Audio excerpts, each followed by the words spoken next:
Hello students, this is Bhavin Patel, your English teacher.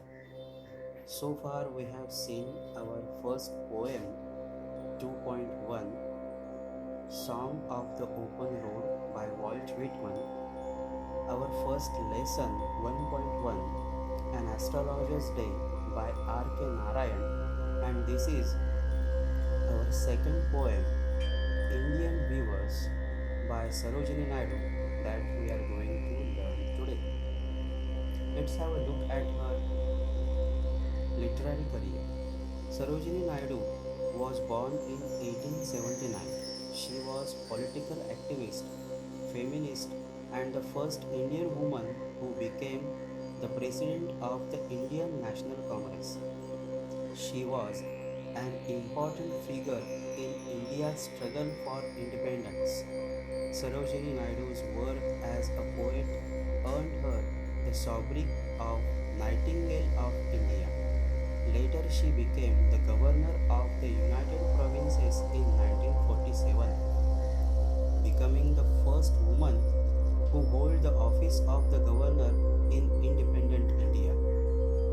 In this poem, Indian Weavers, which is a short poem where the poet talks about three types of garment that the weavers weave at three particular times of a day. Each stanza of the poem represents three important events of human life: birth, adulthood, and death.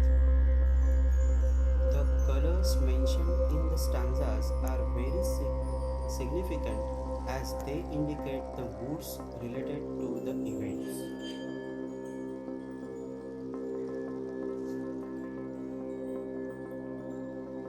Let's recite the poem.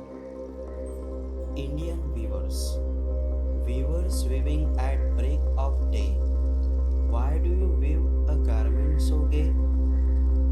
Blue as the wing of a halcyon wild. Blue as the wing of a halcyon wild. We weave the robes of a newborn child. Weavers weaving at fall of night. Why do you weave a garment so bright? Like the plumes of a peacock, purple and green, we weave the marriage veils of a queen. Weavers weaving solemn and still. What do you weave in the moonlight chill? White as a feather and white as a cloud, we weave a dead man's funeral shroud. We weave a dead man's funeral shroud.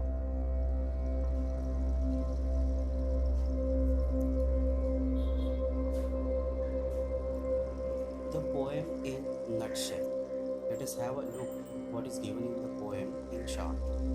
In this poem, poetess Sarojini Naidu tries to explore the work of Indian weavers through her observation and curiosity mingled with human life and its various important stages. She goes on asking questions after question to the weavers who are weaving a particular color garment at a specific time of the day. We come to know the peculiarities behind the time and the type of garment along with its colors as weavers answer her questions. In the first stanza, the poetess asks about why the beautiful garment is woven at the morning time, to which weaver answer that they are weaving a garment for a newborn's tender clothes. Then she asks another question at the time of dusk or night, as why they are weaving so bright garment. Immediately the reply comes, as the garment is to be utilized as a veil at the time of queen's marriage. And finally, when she asks the weavers why they are weaving a colorless garment, or she asks what they are weaving, she is replied as they are weaving a shroud to be wrapped around a dead one. Means at the night time weavers were weaving a white cloth that is called a shroud, which is wrapped around a dead body when a person dies. Now let's have a look at stanza wise explanation. Here comes the first stanza. Weavers weaving at break of day, why do you weave a garment so gay? Blue as the wing of Halcyon white, we weave the robes of a newborn child. Students, in the third line you will find the word Halcyon, that is another name of the bird kingfisher. The picture is shown over there, you can see, and there are its feathers also shown below. In this first stanza, we can see that poetess observes and asks weavers why they are weaving so beautiful garment at the morning time. Weaver promptly reply her that they are weaving a garment blue in color as the wings of a kingfisher bird, and that is to be used to make robes of a newborn baby. This is not merely a question answer session.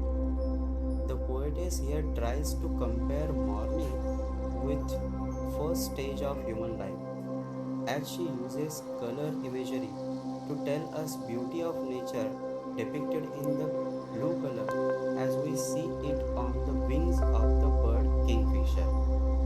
Many images are used in this stanza. The first stage of human life is represented through the images like break of day, garment so gay, and wing of Halcyon white. This stage of life is full of happiness, freshness, hope, and beauty. Students, when in any family a new baby is born, the atmosphere, the environment in that family obviously is full of happiness, freshness, and hope. So poetess here aptly linked the morning time with the human life's first stage, early stage, that is birth. Look at the second stanza. Weavers weaving at fall of night, why do you weave a garment so bright? Weavers weaving at fall of night, why do you weave a garment so bright? Like the plumes of a peacock, purple and green, we weave the marriage veils of a queen. Like the plumes of a peacock, purple and green, we weave the marriage veils of a queen. In this stanza, the poetess asks about the brightness of the garment. The weavers are weaving at the fall of night, that is dusk or the time before night. This time, weavers reply that they are weaving a garment like the feathers of a peacock. Its color is purple and green. The garment will be used for making the marriage veils, that is called ghungat in our Hindi. This stanza describes the adult stage of life. At this stage of life, humans quest for a better and prosperous life. The colors purple and green symbolize the ups and downs of the life that make adulthood bright. As the words weavers weaving are repeated in all the stanzas, it is an example of repetition, and both the words begin with sound verb, so it is an example of alliteration also. Where in the lines questions are asked are the examples of interrogation figure of speech. Now the last and third stanza of the poem. Weavers weaving solemn and still, what do you weave in the moonlight chill? Weavers weaving solemn and still, what do you weave in the moonlight chill? White as a feather and white as a cloud, we weave a dead man's funeral shroud. White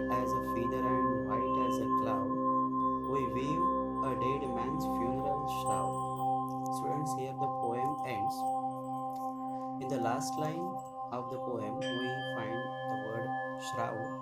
It is a cloth which is used to wrap a dead body. In the last stanza of the poem, we find the poetess asking not why the weavers are weaving a particular garment, but she asks them what kind of garment. We see her cluelessness at the end of the poem. This time, the reply was not as joyful as the previous ones. The weavers solemnly reply that they are weaving a white garment to be used to wrap around a dead body. It is a shroud. This stanza depicts that the last stage of human life, which is death. The one who is born is to die one day. As the life ends at this stage, the poem also ends. This stage is symbolized as colorlessness or white cloud. White clouds have no rainwater, as the dead man has no spirit or soul in his body. Simile continues here in the last stanza as in previous two. Here we see it in the line white as a feather and white as a cloud. The words as are used to compare the garment weavers are weaving. Its color is white as a cloud or white as feather. The poem is fully rhymed with the rhyme scheme AABB. All the three stanzas have 4 lines and the ending words create this rhyme scheme AABB throughout the poem's length. Now student, we have to sum up the poem. The poem sums up human life in 3 main stages. Sarojini Naidu aptly symbolizes clothes and times of day to present person's span of human life. The journey of life begins with blue color representing joy and happiness, and then becomes green and purple that represent the ups and downs of life along with the happiness. Eventually, it remains still and chill with a single color, white, that shows the last stage of human life as the person dies. At that time, the emotions that filled life die as well. This is a true symbolic representation of a human life through Indian viewer's eyes by the poetess Sarojini Naidu. Students, you can go through this video and the lines of poem to understand it in a better way. You can subscribe this channel by pushing the subscribers button, and you can suggest me what improvements I need. I have been using various apps. You can see this is almost 5th video and different styles I have tried. You can suggest me whatever difficulties you find. If anything remains unexplained, you can suggest me in comments or privately. Thank you students. This poem ends over here. We will meet into our next video of appreciation of the poem Indian Viewers by Sarojini Naidu. Thank you once again for watching this video and helping me let you understand this poem in a better way. Thank you.